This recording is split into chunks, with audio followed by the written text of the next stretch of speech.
So hello fans of Moshpit Passion, my name is Kayo, right next to me Björn of the mighty Soilwork, and we will talk about their new record. So Björn, today is a special day because you released a new record, it's a new tour, start of the new tour, and it's the first show since November 17, I guess, for Soilwork. So how do you feel inside? Wow, I didn't even know that. So it was November 2017. Wow. Yeah. It's been a while, yeah. No, I mean, very exciting, obviously. New album out, and people really seem to like the album so far, and good reviews, and on a fantastic tour right now with Amorphous. It's about time, I feel. I got here something in my package. Maybe you want to unbox it and show the fans what's in there. Okay. I hold your microphone.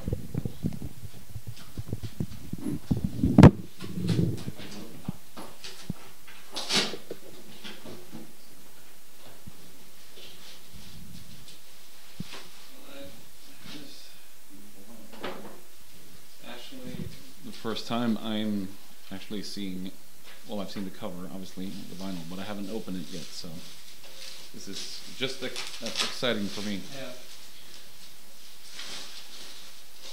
It's a nuclear special vinyl, purple vinyl edition. Purple, yeah.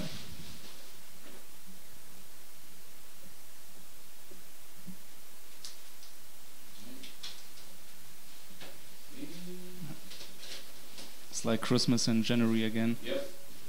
It's amazing artwork. Yeah, it looks really cool. It is. And it's a different one than the Digipack, right? Yes. The Digipack, there's a... Yeah. Can you tell us a bit about the artwork? Like I mentioned before, there's a snake which coming out of the world. Yeah, that has sort of to do with a little bit of escapism.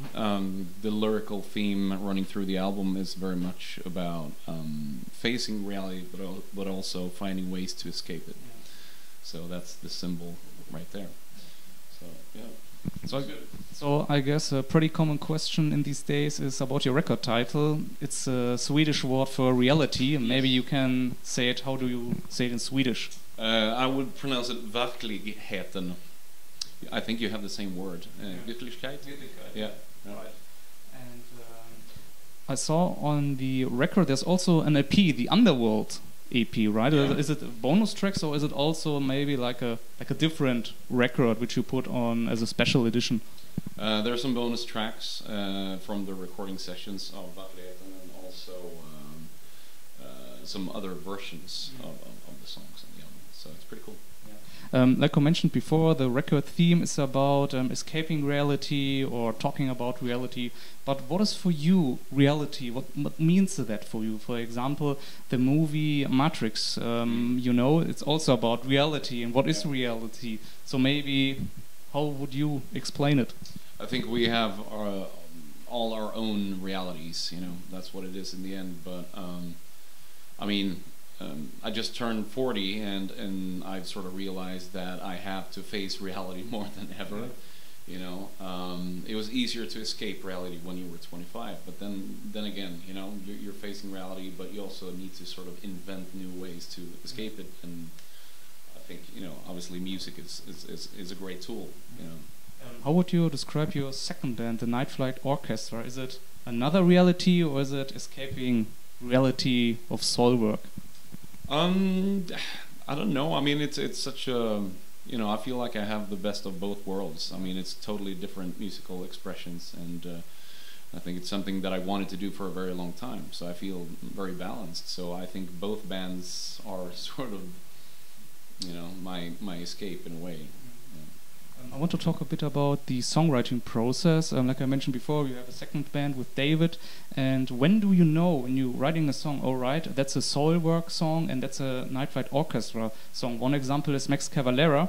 He's playing in so many bands, and he said, oh, if I do a demo, I don't know for which band is it. You know what I mean? Yeah, I know what you mean. I think this is a little bit easier to determine, you know. I think I sort of put on a Soilwork hat or a Night Flight hat. That's sort of what happens. It's fairly easy for me to separate, and I think David agrees as well. You know, it was sort of an interesting switch. You know, when we finished up the Night Flight Orchestra album, and then, you know, I just restringed the guitar and tuned down to B and started, you know, recording Soilwork stuff. It was an interesting switch, but it worked very, you know, it was a smooth transition. Nice. You also experimented with some elements and developed them. Would you maybe say your new record is a little bit like the Black Album of Metallica, if you compare it to Soilwork? I don't know. It's kind of hard to say if it is. I think it's an album that has a very unique flow to it, you know, and I think it has a very beautiful sort of melodic language running through it, you know, and it sounds very Scandinavian. I think it's very melancholic, but so intense and dreamy, but also sort of, you know, right in your face kind of thing. Yeah. I want to talk about some songs. The first song is, I always say it right, Stålfågel, which means bird of steel or steel bird. Yeah. And Stålfågel, right. What is the story behind that song?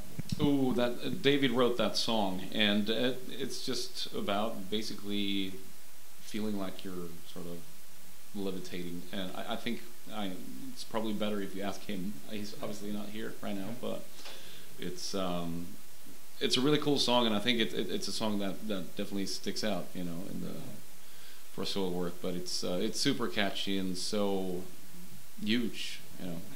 Yeah. Definitely. The second one I want to talk is The Wolves Are Back in Town. When I heard the lyrics or the title, I thought first it is a Thin Lizzy reference to The Boys Are Back in Town. Is there a reference about it, or is it? No, I mean, yeah, I guess so. I think it was actually the working name, the working title for the song, and then we really liked it and decided to keep it. You know, it's a really cool song too.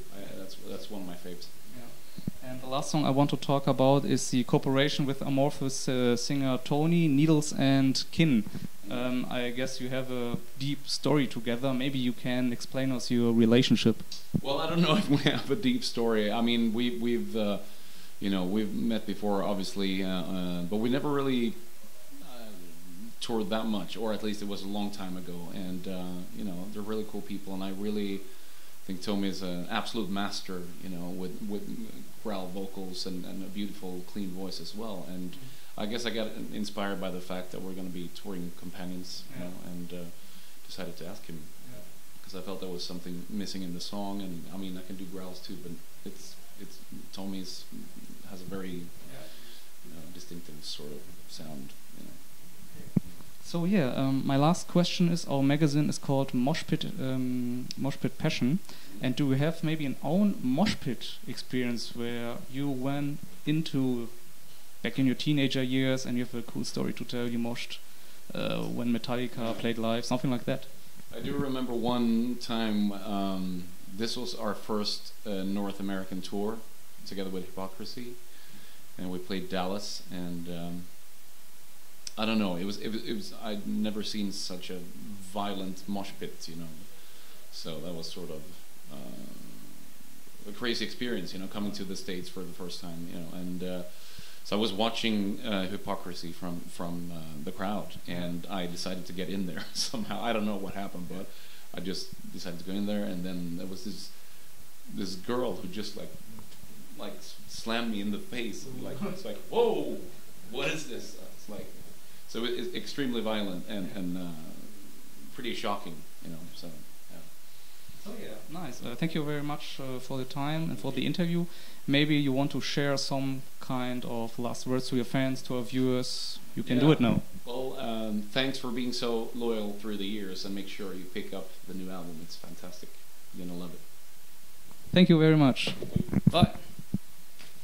Thank you, man. Thank you. Freunde, ich hoffe, euch hat das Interview gefallen. Damit ihr keine Videos verpasst, abonniert unseren Channel. Auf unserem Kanal findet ihr noch weitere interessante Interviews mit namhaften Bands. Schaut euch auch auf unserer Facebook-Seite herum, wo wir exklusiven Content wie interessante Beiträge, Konzertfotos oder Videos uploaden. Auf unserer Webseite www.moshpitpassion.de findet ihr CD-Reviews, Konzertfotos, Konzertberichte, Interviews und vieles mehr.